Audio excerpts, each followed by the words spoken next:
जय श्री कृष्ण। श्रीमद् भगवद गीता के अध्याय 15 की शुरुआत करते हैं। श्रीमद् भगवद गीता अध्याय 15 पुरुषोत्तम योग, संसार वृक्ष का कथन और भगवत प्राप्ति का उपाय। श्लोक नंबर 1 का अर्थ। श्री भगवान बोले, आदि पुरुष परमेश्वर रूप मूल वाले और ब्रह्मा रूप मुख्य शाखा वाले, जिस संसार रूप पीपल वृक्ष को अविनाशी कहते हैं तथा वेद जिसके पत्ते कहे गए हैं, उस संसार रूप वृक्ष को जो पुरुष मूल सहित सत्व से जानता है, वह वेद के तात्पर्य को जानने वाला। भगवान कह रहे हैं, भगवान इस संसार रूपी वृक्ष के बारे में बता रहे हैं कि ये जो संसार रूपी वृक्ष है, इसकी जो मूल है, जड़ जो है मूल, वो भगवान है। जैसे एक वृक्ष होता है, वो वृक्ष जड़ पर खड़ा होता है। जो वृक्ष जितना विशाल होता है, उसकी जड़ उतनी बड़ी, मोटी, उतनी गहरी होती है। तो ये जो जैसे एक वृक्ष होता है, वो वृक्ष खड़ा है, उसके पीछे कारण क्या है? जड़ है। जो वृक्ष जितना अधिक विशाल होता है, बड़ा होता है, उसकी जो जड़ें होती है वो उतनी अधिक गहराई में गई हुई होती हैं, गहराई में फैली हुई होती हैं। इस कारण वो वृक्ष, विशाल वृक्ष खड़ा होता है। इसी प्रकार जो ये संसार रूपी वृक्ष है, इसकी जड़ भगवान है। भगवान दिखाई नहीं देते। जैसे एक वृक्ष, जो वृक्ष खड़ा होता है, उसके खड़े होने के पीछे कारण क्या होती है? जड़ होती है। यदि जड़ें ना हो, गहरी बड़ी गहरी जड़ें ना हो, तो वो वृक्ष खड़ा नहीं रह सकता। जो वृक्ष इतना विशाल दिखता है, उसकी जड़ें भी उतनी गहराई और उतनी दूरी तक फैली हुई होती हैं। उसकी जड़ें भी उतनी मोटी होती हैं, जो उस वृक्ष को संभाले हुए होती हैं। इसी प्रकार जो ये संसार रूपी वृक्ष है, इसको संभालने वाले भगवान है। जैसे जड़ दिखाई नहीं देता, वृक्ष दिखाई देता है, जड़ें फैली हुई होती, पर वो हमें दिखाई नहीं देती। इसी प्रकार भगवान इस संसार रूपी वृक्ष की जड़ है, जो हमें दिखाई तो नहीं देती प्रत्यक्ष रूप में, पर उसको संभाले हुए हैं। तो भगवान कह रहे हैं, ये जो संसार रूपी वृक्ष है, इससे उल्टा जानो। उसकी जड़ ऊपर की तरफ है। भगवान मूल है, ऊपर की तरफ है, मूल कारण है सबके।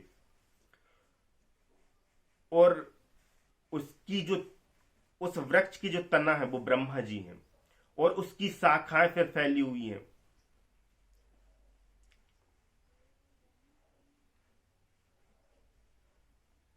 श्लोक नंबर 2 का अर्थ। उस संसार वृक्ष की तीनों गुणों रूप जल के द्वारा बढ़ी हुई एक विषय भोग रूप कोपलों वाली देव, मनुष्य और त्रियक आदि योनि रूप शाखाएं नीचे और ऊपर सर्वत्र फैली हुई हैं, तथा मनुष्य लोक में कर्मों के अनुसार बांधने वाली अहंता, ममता और वासना रूप जड़ें भी नीचे और ऊपर सभी लोकों में व्याप्त हो रही हैं।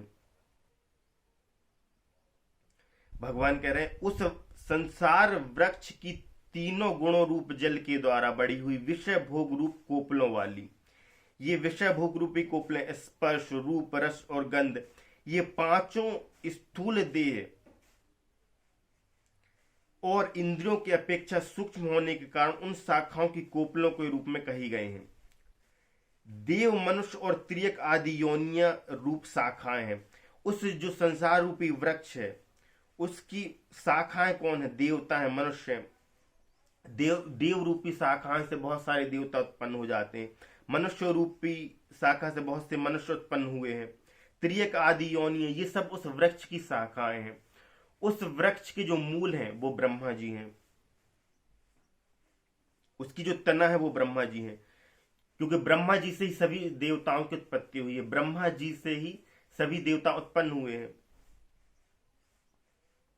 ये जो वृक्ष है, वो नीचे ऊपर सर्वत्र फैली हुई है। इसकी जो शाखाएं हैं, वो सर्वत्र फैली हुई हैं, तथा मनुष्य लोक में कर्मों के अनुसार बांधने वाली अहंता, ममता, कर्म के अनुसार ये अहंता और ममता और जो वासना रूपी जो जड़ें हैं, ये सब जगह फैली हुई हैं उस वृक्ष की, जो हमें बांधती हैं। ममता हमें बांधती है, बंधन का कारण है अहंता। वासना है, वासना, मनुष्य के अंदर वासनाएं होती हैं, उसी के कारण मनुष्य कर्मों के बंधनों में बंध जाता है। तो ये सभी जो शाखाएं, ये सभी लोकों में व्याप्त है, फैली हुई है। श्लोक नंबर 3 का अर्थ, इस संसार वृक्ष का स्वरूप जैसा कहा है वैसा यहाँ विचार काल में नहीं पाया जाता, क्योंकि न तो इसका आदि है और न अंत है, तथा न इसकी अच्छी प्रकार से स्थिति ही है। इसलिए इस अहंता, ममता और वासना रूप अति दृढ़ मूलों वाले संसार रूप पीपल के वृक्ष को दृढ़ वैराग्य रूप शस्त्र द्वारा काटकर, भगवान कह रहे हैं ये जो संसार रूपी वृक्ष है इसको पार पाना आसान नहीं है। तो इसे जो है वैराग्य रूपी कुल्हाड़ी के द्वारा, इस संसार रूपी कर्म बंधन को, इस संसार रूपी माया जाल को जो हमें बांध कर रखे हुए है, इसे वैराग्य के द्वारा ही इसको हटाया जा सकता है। वैराग्य के ही द्वारा इस संसार रूपी वृक्ष के मुंह से बाहर निकला जा सकता है। श्लोक नंबर 4 का अर्थ, उसके पश्चात उस परम पद रूप परमेश्वर को भली भांति खोजना चाहिए, जिसमें गए हुए पुरुष फिर लौटकर संसार में नहीं आते, और जिस परमेश्वर से इस पुरातन संसार वृक्ष की प्रवृत्ति विस्तार को प्राप्त हुई है, उसी आदि पुरुष नारायण के मैं शरण हूं। इस प्रकार दृढ़ निश्चय करके उस परमेश्वर का मनन और निधिध्यासन करना चाहिए। ये जो वैराग्य रूपी कुल्हाड़ी, ये संसार हमें बांधता है, हमें खींचता है मोह में, संसार के मोह में हम फंसे रहते हैं। लोगों को समाज का मोह होता है, हमें परिवार का मोह होता है, मित्रों का मोह होता है, रिश्तों का मोह होता है। ये सब इन मोहों में हम पड़े हुए रहते हैं जीव, और भगवान का स्मरण नहीं कर पाता जीव, भगवान को प्राप्त करने का प्रयास नहीं करता, इन्हीं मोहों में डूबा रहता है और जीवन व्यर्थ चला जाता है। तो वैराग्य रूपी कुल्हाड़ी जो वैराग्य के द्वारा इस संसार रूपी वृक्ष को जो निरंतर हमें मोहित कर रहा है, ठीक है, सुख का हमें लालच आता है संसार को देख के, पर संसार में सुख क्षणिक हमेशा नहीं रहता, ठीक है। तो जो संसारिक जो सुख है ये हमें खींचे, ये संसार रूपी वृक्ष को वैराग्य की कुल्हाड़ी के द्वारा ही इसे काटा जा सकता है, भगवान कह रहे। तो उस वैराग्य की कुल्हाड़ी के द्वारा, वैराग्य के द्वारा हम इस संसार रूपी वृक्ष से, इसकी माया से बच सकते हैं, और उसके पश्चात उस परम पद रूप परमेश्वर को भली भांति खोजना चाहिए। फिर जब वैराग्य उत्पन्न हो जाता है हमारे अंदर, तब हमें उस परमात्मा की खोज करनी चाहिए जो वास्तविक सत्य है, परम सत्य है, जो इस संसार रूपी वृक्ष की जो जड़ है वो जड़ भगवान है। तो उस जड़ को खोजना चाहिए जिसमें गए हुए पुरुष फिर लौट कर नहीं आते, संसार पर नहीं आते। तो ये जो जीवात्मा है ये बार बार जन्म लेती है, बार बार संसार में आती है, और संसार में के मुंह में फंसी हुई बार बार जन्म और मृत्यु का ये चक्र जीव का चलता रहता है। कब तक मुक्ति नहीं होती? जब तक मनुष्य परमात्मा के निकट नहीं जाता, जब तक भगवान की का सानिध्य से प्राप्त नहीं होता। जब मनुष्य भगवान की खोज में निकलता है, जब भगवान के समीप आज चला जाता है, जब आत्मा परमात्मा से मिल जाती है, तो फिर उसका पुनर्जन्म नहीं होता। फिर वो जन्म मरण के जो चक्र है इससे छूट जाती है और उसकी मुक्ति हो जाती है। उसी आदि पुरुष नारायण की मैं शरण, इस प्रकार से कि जो वो आदि अनंत भगवान है, उस परमात्मा की मैं शरण हूं, उस भगवान नारायण ये इस प्रकार से जो मनुष्य दृढ़ निश्चय कर लेता है और निरंतर ही भगवान का मनन करता है, उस परम परमेश्वर का, उस आदि पुरुष नारायण का ध्यान करता है, उनका मनन करता है,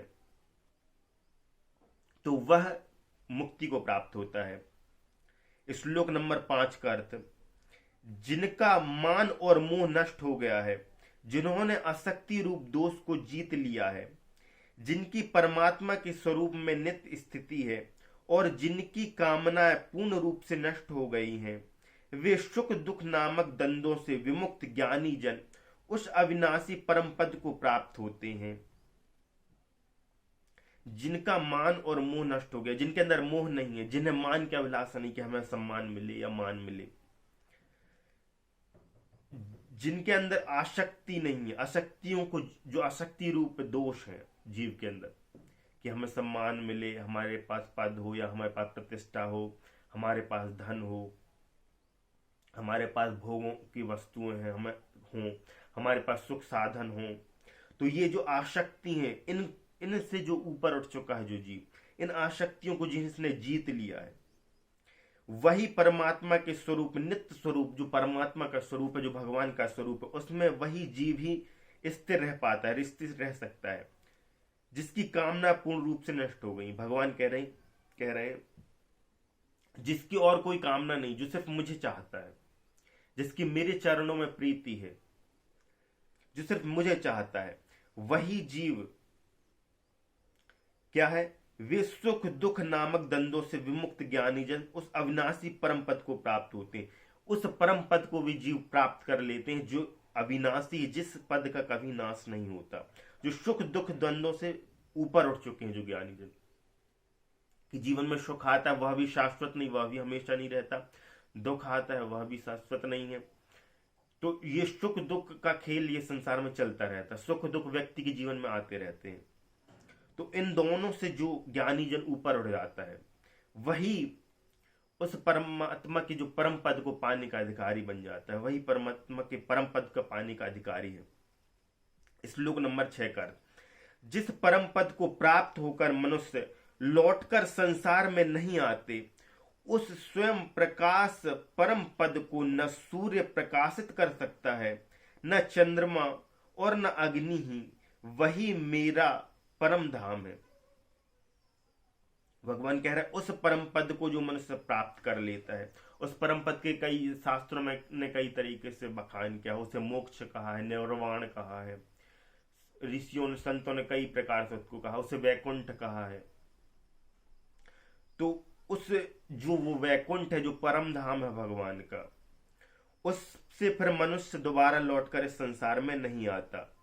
वह जो परम स्थान है भगवान का, परम पद है, उस परम पद को ना ही सूर्य प्रकाशित करता है, वो सूर्य के प्रकाश से भी प्रकाशित नहीं, उसमें इतना तेज है, वो स्वयं से प्रकाशित है। न चंद्रमा ही उसको प्रकाशित कर रहा है, न ही अग्नि उसे प्रकाशित कर रही। इनमें से कोई उस के आसपास भी नहीं, उसको नहीं पा सकता। उस प्रकाश, इन प्रकाशों से ऊपर है वह प्रकाश, वह स्वयं से प्रकाशित है वह पद। श्लोक नंबर 7 का अर्थ, जीवात्मा का विषय। भगवान बोले, इस देह में यह जीवात्मा मेरा ही सनातन अंश है और वही इन प्रकृति में स्थित मन और पांचों इंद्रियों को आकर्षित करता है। जो भगवान कह रहे हैं, जो देहधारियों में जो देह के अंदर जो आत्मा है वो भगवान का ही अंश है। सभी जीव भगवान का ही अंश है, इसलिए जीवात्मा कहते हैं। तो ये जो जीवात्मा है वो भगवान से ही निकली हुई है, भगवान परमात्मा है। जैसे सागर है, सागर में बहुत अधिक जल है, पर उस सागर से हमको जल ले लें तो उसका अस्तित्व अलग हो जाता है। तो वो जो परम परमात्मा है वो अनंत, वो सागर के समान है, अनंत संभावनाओं से भरा हुआ है। उसी अनंत संभावनाओं से निकलकर जीवात्मा उत्पन्न होती है, उसी का ही एक छोटा सा अंश है जीवात्मा। जीवात्मा परमात्मा का ही अंश है और वही इन प्रकृति में स्थित मन और पांचों इंद्रियों को आकर्षित करता है। वही आत्मा के अंदर जब दोष उत्पन्न होते हैं तो वह देह में आती है, ठीक है। तो ये जो मन और ये पांचों इंद्रियां हैं ये उसको आकर्षित करती हैं। श्लोक नंबर 8 का अर्थ, वायु गंध के स्थान से गंध को जैसे ग्रहण कर ले जाता है, वैसे ही देहादि का स्वामी जीवात्मा भी जिस शरीर का त्याग करता है उससे इन मन सहित इंद्रिय को ग्रहण करके फिर जिस शरीर को प्राप्त होता है उसमें जाता है।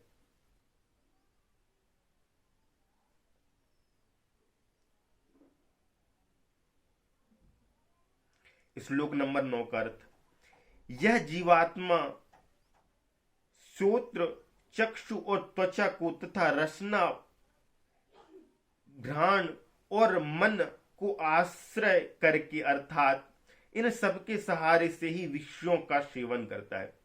हम जानते हैं जो हमारी जीवात्मा है, हम अपने नेत्रों के द्वारा देखते हैं, त्वचा के द्वारा स्पर्श के द्वारा वस्तुओं को महसूस करते हैं, रसना मन इन सभी के द्वारा ये जो जीवात्मा है ये विषयों का भोग करती, सेवन करती है। श्लोक नंबर 10 का अर्थ, शरीर को छोड़कर जाते हुए को अथवा शरीर में स्थित हुए को अथवा विषयों को भोगते हुए को इस प्रकार तीनों गुणों से युक्त हुए को भी अज्ञानी जन नहीं जानते, केवल ज्ञान रूप नेत्रों वाले विवेकशील ज्ञानी ही तत्व से जानते हैं।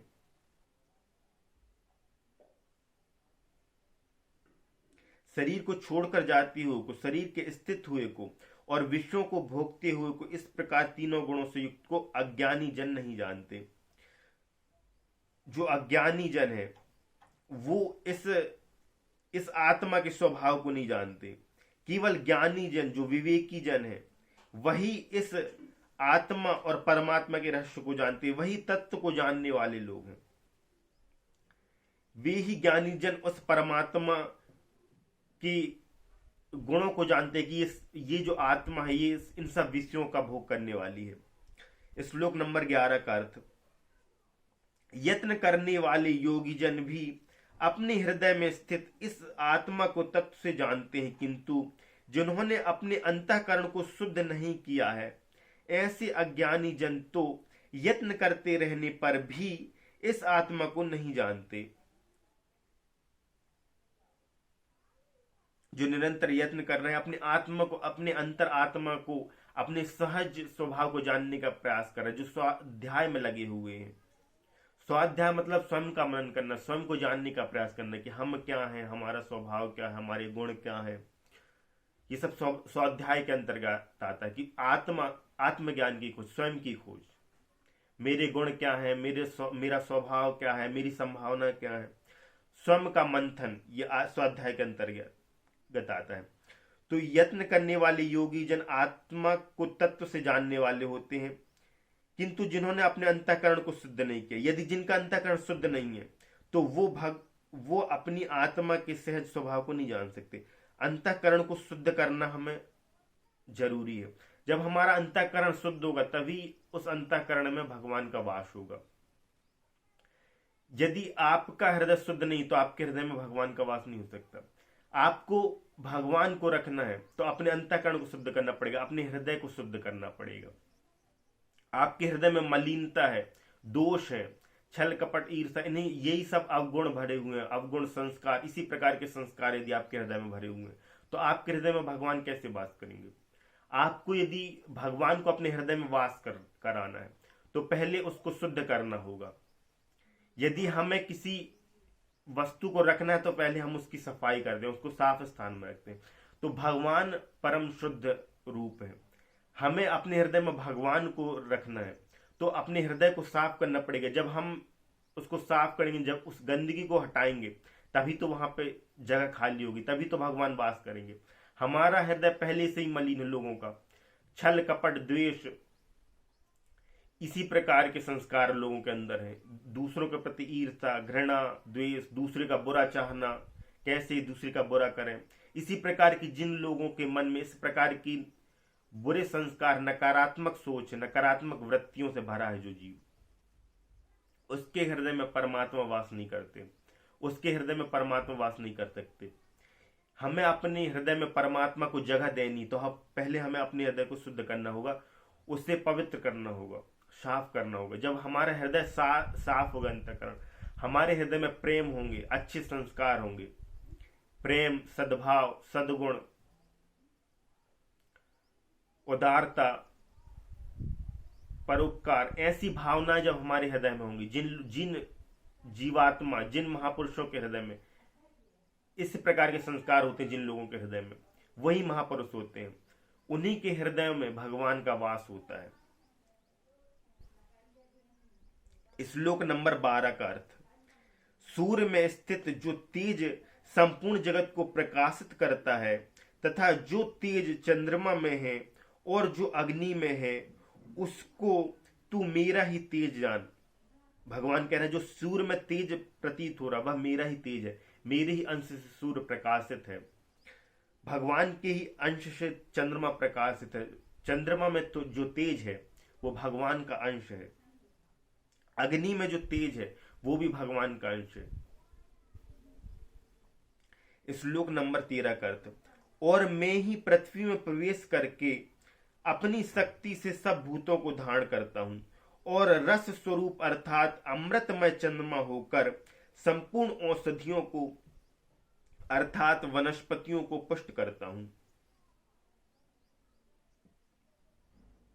भगवान कह रहे हैं मैं ही पृथ्वी में प्रवेश करके अपनी शक्तियों को, भगवान की शक्तियों के ही द्वारा ये इस पृथ्वी के जो भी भूत हैं, पंच महाभूत हैं, और जो भी चराचर जीव हैं, चराचर सृष्टि में फैली हुई जो भी पदार्थ हैं, उन सबको भगवान धारण किए हुए हैं। पंचभूतों को भगवान ने धारण किया हुआ है, उनकी शक्तियों के द्वारा ये स्थित है। रस रूप अर्थात चंद्रमा को संपूर्ण औषधियों को अर्थात वनस्पतियों को पुष्ट करता हूं। चंद्रमा जो औषधियों को पुष्ट करते हैं वह चंद्रमा भगवान का स्वरूप है। उस चंद्रमा में जो तेज है वो भगवान का स्वरूप है। श्लोक नंबर 14 का अर्थ, मैं ही सब प्राणियों के शरीर में स्थित रहने वाला प्राण और अपान से संयुक्त वैश्वानर अग्नि रूप होकर 4 प्रकार के अन्न को पचाता हूं। तो 4 प्रकार के अन्न है, भगवान कह रहे हैं प्राणियों के अंदर स्थित होकर भगवान की शक्ति स्थित है, जिसके कारण हम ये 4 प्रकार के अन्नों को पचा सकते हैं। इनमें भक्ष, भोज्य, लेह और चोष्य, ऐसे 4 प्रकार के अन्न होते हैं। उनमें जो चबाकर खाया जाता है वह भक्ष है, जैसे रोटी आदि। जो निगला जाता है वह भोज्य है, जैसे दूध आदि। तथा जो चाटा जाता है वह लेह है, जैसे चटनी आदि। और जो चूसा जाता है वह चोष्य है, जैसे ईख आदि। ये जो 4 प्रकार के अन्न है, ये भगवान की शक्ति हमारे अंदर स्थित, इस कारण से जीवात्मा जो है इन अन्नों को पचा पाती है। श्लोक नंबर 15 का अर्थ, मैं ही सब प्राणियों के हृदय में अंतर्यामी रूप से स्थित हूं तथा मुझसे ही स्मृति, ज्ञान और अपोहन,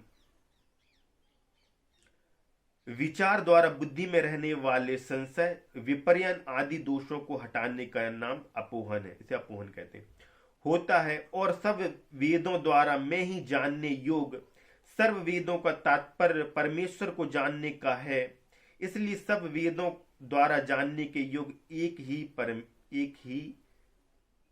परमेश्वर ही है हूं तथा वेदांत का कर्ता और वेदों को जानने वाला भी मैं ही हूं।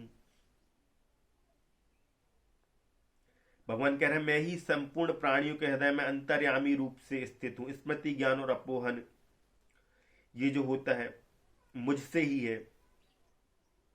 सब वेदों द्वारा भगवान ही जानने योग्य है। वेदों के द्वारा जो हम जानने का प्रयास करते हैं, जो जानने की कोशिश करते हैं, वो भगवान ही है। तथा वेदांत कर्ता और वेदों को जानने वाला भी मैं हूं। वेदांत कर्ता जो है वो भगवान है और वेदों को जानने वाले भी भगवान ही, वेदों को रहस्य को भगवान ही जानते हैं। श्लोक नंबर 16 का अर्थ, इस संसार में नाशवान और अविनाशी भी ये 2 प्रकार के पुरुष हैं। इनमें संपूर्ण भूत प्राणियों के शरीर तो नाशवान और जीवात्मा अविनाशी कहा गया है। इस संसार में 2 प्रकार की चीजें हैं, एक नाशवान और एक अविनाशी। कुछ वस्तु जिनका नाश हो जाता है और कुछ जो है अविनाशी हैं। तो ये संसार नाशवान कहा गया। यहाँ पे हर वस्तु नाश को प्राप्त होती, एक न एक दिन हर वस्तु की अवधि एक न एक समय के बाद हर वस्तु नष्ट होती है यहाँ पर जो परमात्मा है वो अविनाशी है, उनका कभी नाश नहीं होता, भगवान का कभी नाश नहीं होता। इसमें भगवान कह रहा है जो नाशवान है, इसमें संपूर्ण भूत प्राणियों के शरीर तो नाशवान है, ये जो हमारा शरीर है वो नाशवान है, इसका स्वभाव कैसा है, ये नष्ट होने वाला है। और जीवात्मा अविनाशी है, पर जो इस शरीर के अंदर जो जीवात्मा है वो कभी नष्ट नहीं होती, आत्मा का कभी नाश नहीं होता, वो भगवान का अंश है क्योंकि, तो वो जो जीवात्मा है वो अविनाशी है। श्लोक नंबर 17 का अर्थ, इन दोनों से उत्तम पुरुष तो अन्य ही है, जो तीनों लोकों में प्रवेश करके सबका धारण पोषण करता है एवं अविनाशी परमेश्वर और परमात्मा इस प्रकार कहा गया है।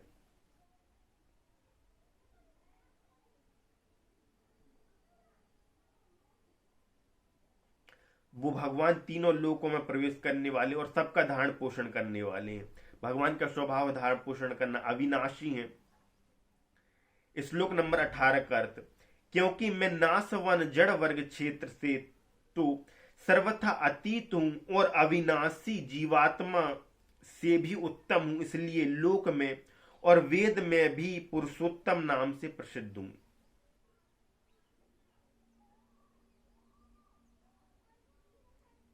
भगवान अविनाशी जीवात्मा से उत्तम है, इसलिए हमें जीव कहा गया, हमें इसलिए आत्मा कहा गया, और भगवान को परमात्मा कहा गया।